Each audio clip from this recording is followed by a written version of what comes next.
Le rectorat de la Martinique, construit en 1993 à Fort-de-France par l'architecte Christian Ovette.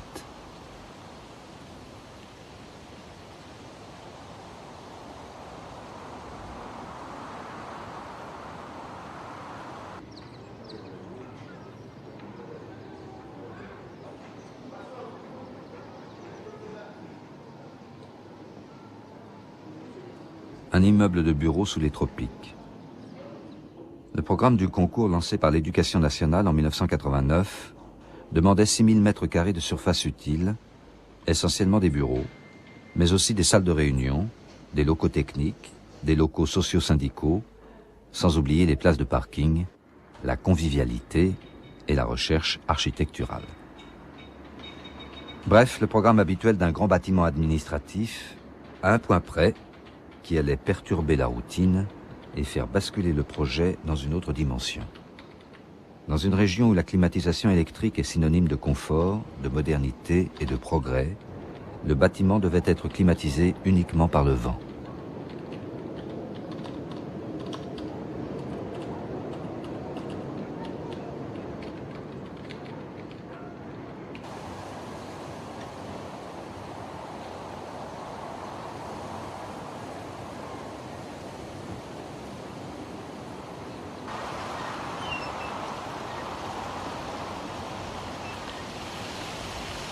Le vent en Martinique, c'est l'Alizé.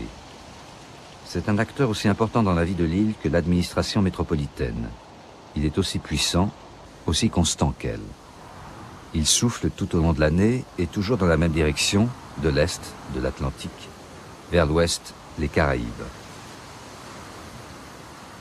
Cet axe est le grand repère de l'île où toute chose s'ordonne selon qu'elle est au vent, frappée par l'Alizé, ou au contraire sous le vent, protégée de lui.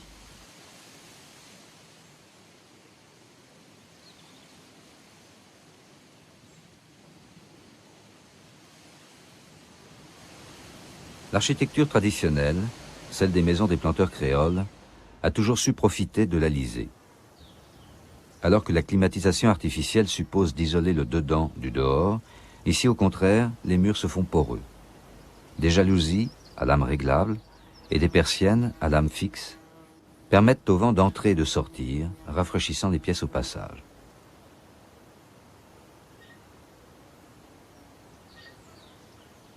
C'est simple et d'une efficacité éprouvée, du moins à l'échelle d'une maison individuelle.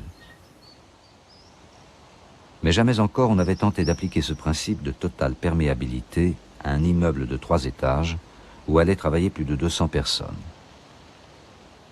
D'emblée, le programme demandait à l'architecte de se lancer dans une expérience à l'issue incertaine, un pari.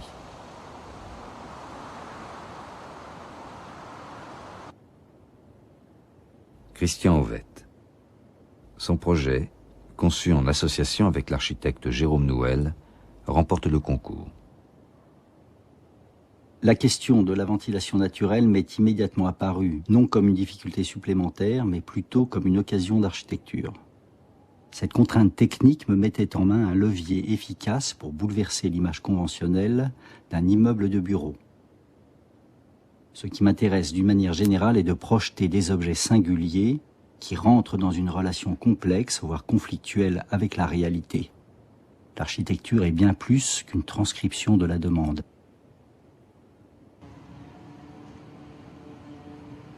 De site, les hauteurs de Terreville, dans la commune de Schœlcher, voisine de Fort-de-France. Les tropiques, côté banlieue. Le seul fait remarquable ici, c'est que le vent y souffle fort. Trop fort en fait. Le bâtiment devra ruser avec lui, ne pas le prendre de face. La pression serait trop grande, les turbulences ingérables. Mais le serrer au plus près de façon à le prendre de biais. Cela suffit pour obtenir une surpression sur la façade au vent et une dépression sur la façade sous le vent, dépression accentuée par sa forme courbe, comme celle de la voile d'un navire. La partie principale du bâtiment, celle qui est exposée au vent, a la forme d'une barre, avec une structure de béton stabilisée transversalement par des grandes croix métalliques, des croix de Saint-André. Ce quadrillage rigoureux dégage au centre de la façade un portique, qui joue le rôle d'une énorme prise d'air. C'est par là que le vent entrera dans le bâtiment. Mais le vent, même pris de biais, reste encore trop fort. L'architecte doit placer sur sa trajectoire un dernier obstacle destiné à le briser avant qu'il n'atteigne le portique. C'est le bâtiment de la salle des examens, dont le gros dos sert de déflecteur.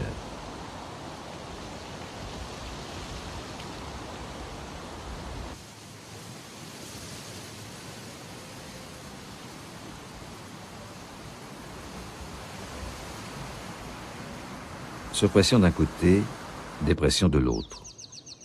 Ici, c'est le calme plat. On est sous le vent du côté de la courbe. Tournée vers la baie de Fort-de-France et la mer des Caraïbes, c'est la partie la plus visible du bâtiment. Elle a la forme d'une couronne, mais elle est en fait composée de 6 unités indépendantes, reliées par de grands brise-soleil métalliques, car de ce côté-ci, ce n'est pas du vent, mais du soleil qu'il faut se protéger. Selon la lumière, l'angle et la distance, l'image change. Tantôt c'est l'unité qui prévaut, tantôt la fragmentation. L'architecte joue de cette dualité. Alors que les brise-soleil annulent les failles entre les blocs et donnent à la couronne un air d'ensemble imposant, la végétation au contraire les souligne, non sans ironie. L'interstice prend un air de fissure et l'opposition entre le tout et le fragment se transforme en opposition entre culture et nature.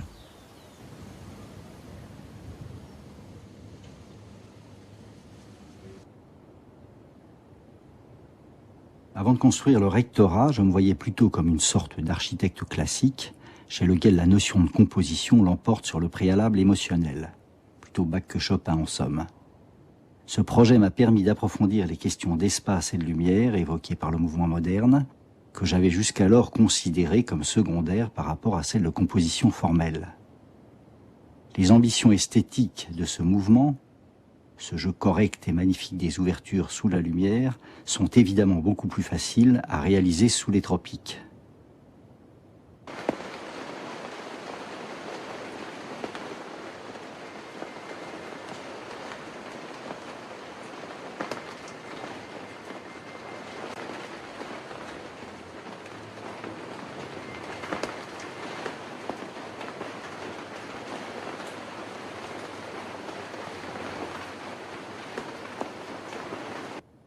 À l'intérieur du bâtiment, entre la couronne et la barre, l'architecte a aménagé 5 grands patios. Ce sont des espaces clos entourés de bureaux, à la fois puits de lumière et jardins tropicaux.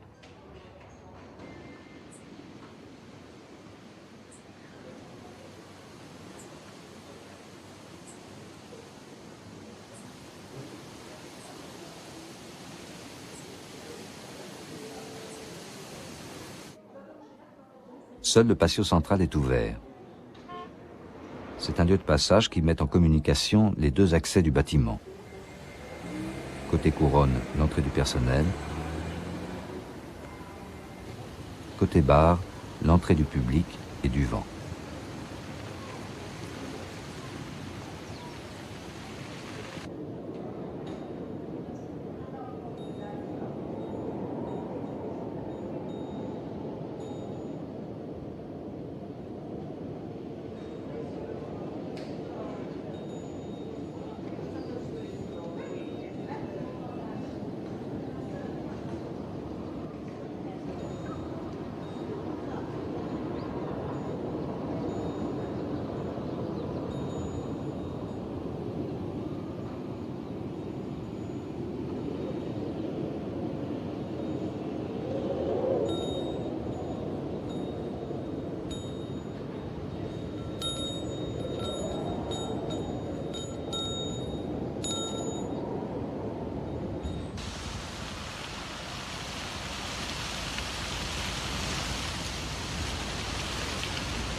Le vent aux portes du bâtiment. Des portes qui sont en même temps des volets. D'énormes volets de métal sur 2 étages qui forment un véritable mur, un mur qui s'efface chaque matin pour laisser entrer le vent.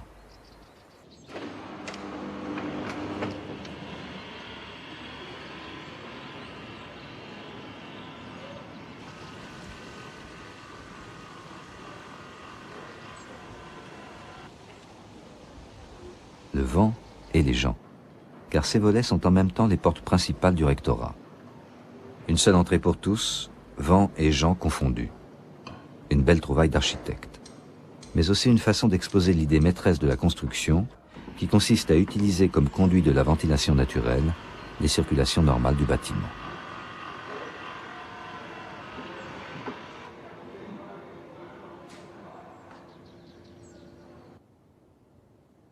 Ces circulations sont simplifiées à l'extrême. Dans la partie principale du bâtiment, 4 grands escaliers desservent à chaque étage une large rue intérieure. À partir de cette rue, des couloirs de liaison mènent à une étroite coursive qui dessert tous les bureaux de la couronne d'un même étage.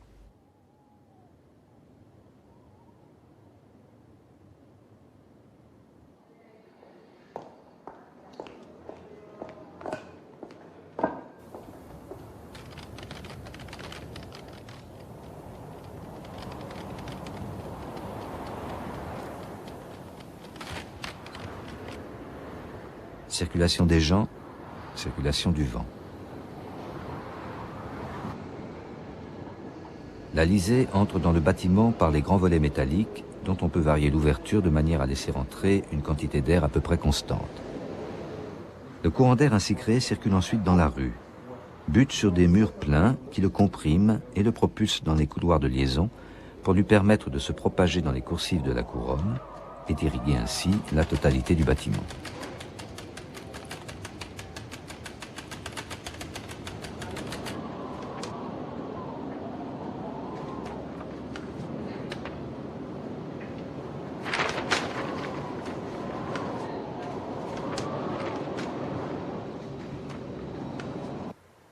L'architecte a appelé son bâtiment la boîte à vent. Passoire à vent serait moins élégant mais plus exact. Une fois le vent entré dans le rectorat, le but du jeu n'est pas de l'y garder, mais de le faire sortir par l'autre côté, en ventilant les bureaux au passage.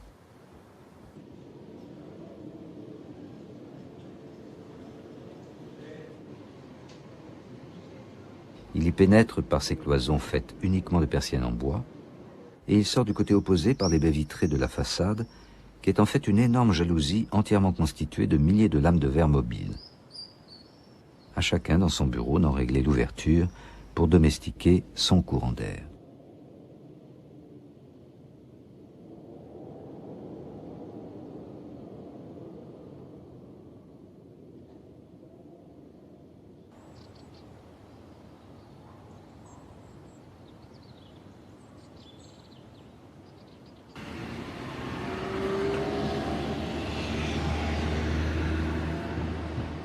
Le schéma peut sembler simple, sa mise en œuvre est évidemment beaucoup plus difficile. D'abord parce que le bâtiment épouse le dénivelé naturel du terrain. Il est plus bas du côté de la couronne, où il donne de plein pied sur les parkings, et plus haut du côté au vent, où il a un étage en sous-sol qui ne peut bénéficier de la ventilation par les grands volets du portique.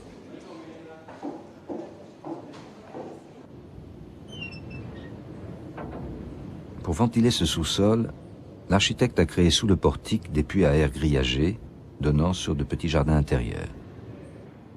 C'est ce qu'on appelle une cour anglaise.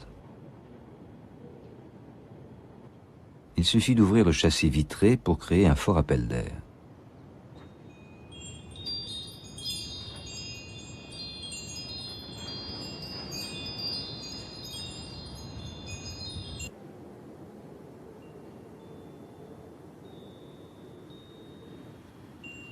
L'épaisseur même du bâtiment fait que la dépression de la couronne ne suffit pas à tirer l'air à travers tout le volume construit.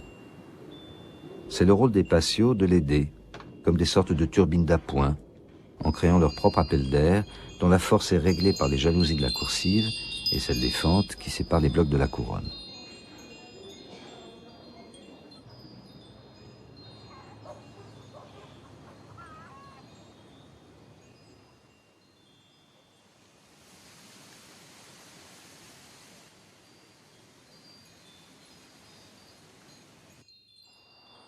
C'est le paradoxe de cette machine.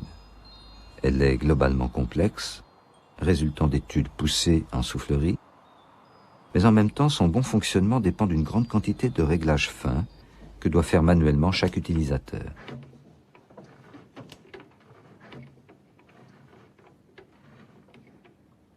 Seuls les grands volets de l'entrée principale ont une commande électrique centralisée.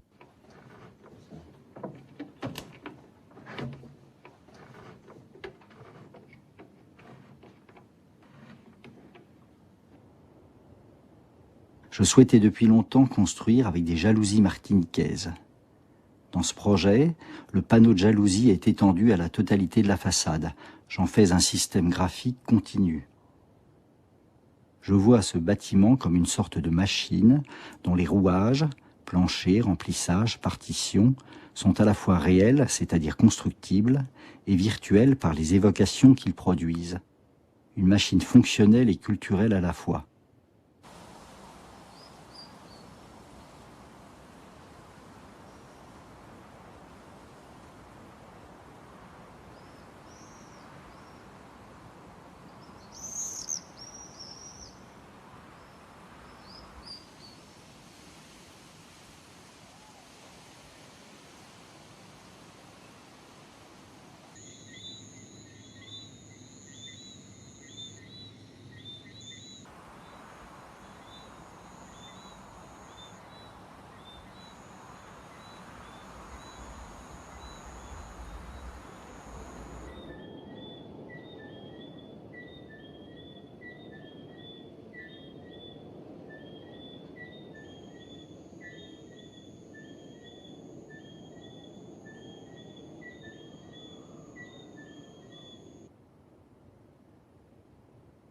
La parabole du château des destins croisés d'Italo Calvino est une des celles que je préfère appliquer à l'architecture. Une nuit, des pèlerins trouvent refuge dans un château. Ils s'aperçoivent qu'ils sont alors privés de parole. Le maître des lieux met à leur disposition des jeux de tarot. À tour de rôle, chacun raconte sa propre histoire avec les cartes qu'il étale sur la table. Chacun construit silencieusement sa propre interprétation. Lorsqu'ils retrouvent la parole, les convives se rendent compte qu'aucun d'eux n'a compris la même histoire. Mais tous admirent l'œuvre commune étalée sur la table. J'aime voir ainsi le projet d'architecture comme un grand jeu de cartes dans lequel s'équilibrent les lois d'assemblage et les interprétations, et dont la totalité vaut mieux que la somme des récits qu'il constitue.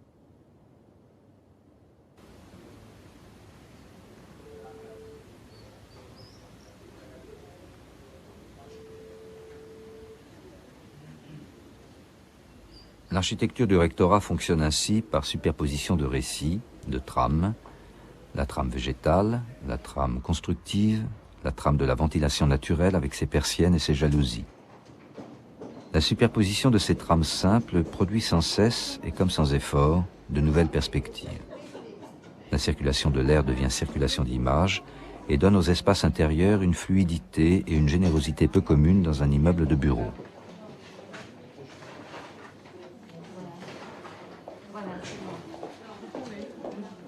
Bref, tout irait pour le mieux dans le plus beau des rectorats, si seulement il n'y avait pas le vent.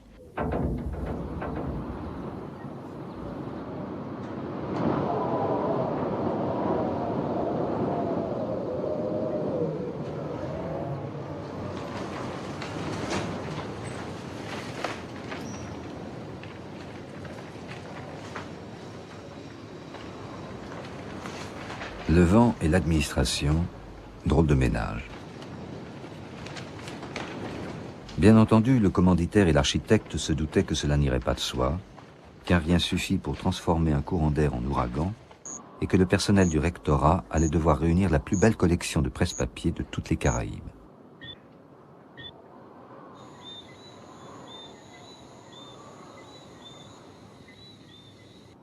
Tout le monde savait aussi que le vent n'entrerait pas tout seul, qu'il porterait avec lui l'humidité, la poussière.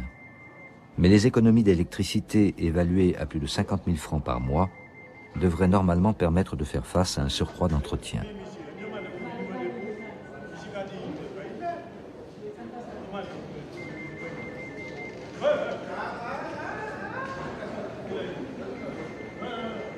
Tout le monde savait enfin qu'il y aurait un vrai problème de bruit. Bruit des conversations et des téléphones, des imprimantes et des pas. Bruit qui circule avec l'air, qui agresse, qui fatigue et qui met à nu toutes les aspérités de cette cohabitation forcée qu'impose un lieu de travail. Le bruit et l'impossibilité de s'en protéger dans un bâtiment qui se veut totalement perméable et où une porte fermée reste toujours ouverte. L'architecte a bien prévu un certain nombre de salles aux parois pleines, climatisées artificiellement et relativement insonorisées pour les entretiens confidentiels ou les réunions collectives.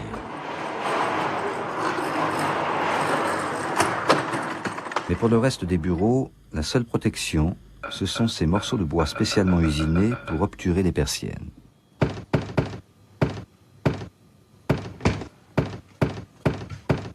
Une fois les persiennes obturées, on n'a plus ni bruit ni air, on peut étouffer tranquille.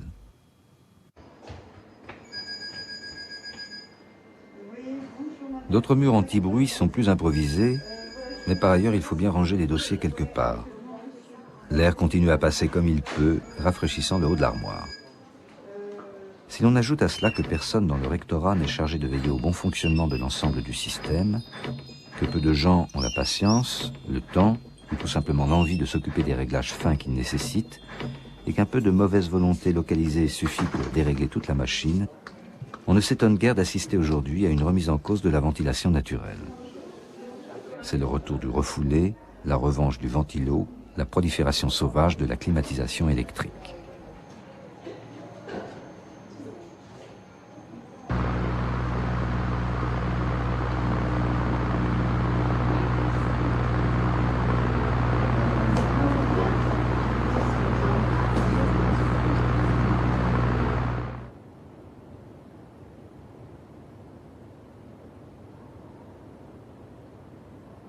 L'hypothèse de la ventilation naturelle émanait du programme et non pas de l'architecte. Était-elle pour autant raisonnable?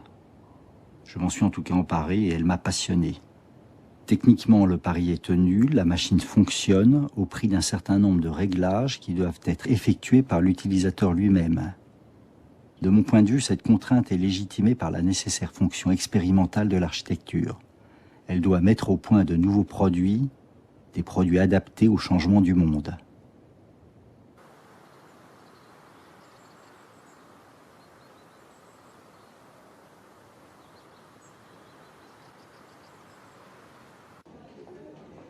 L'utopie contre les faits. D'un côté l'architecte qui relève un défi, de l'autre les usagers qui apprécient la beauté du bâtiment, mais aimeraient bien se passer du principe même sur lequel elle repose.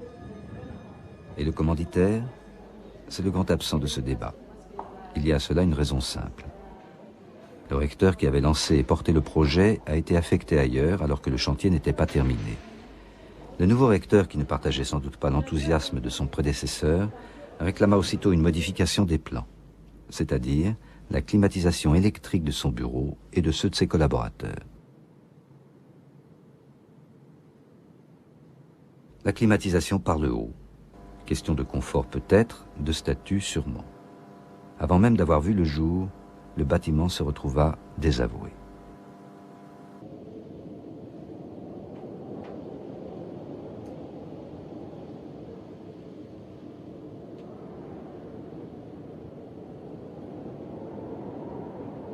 Ce qui risque aujourd'hui de mettre en péril l'expérience du rectorat, c'est avant tout cette défaillance d'un de ses acteurs principaux. Il en est de l'architecture comme de l'amour. Un projet né du désir s'accommode mal de l'indifférence.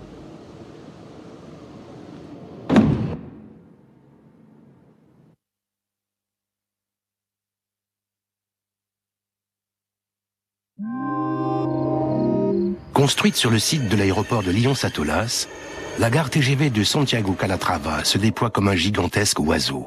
Pour la visite, c'est demain.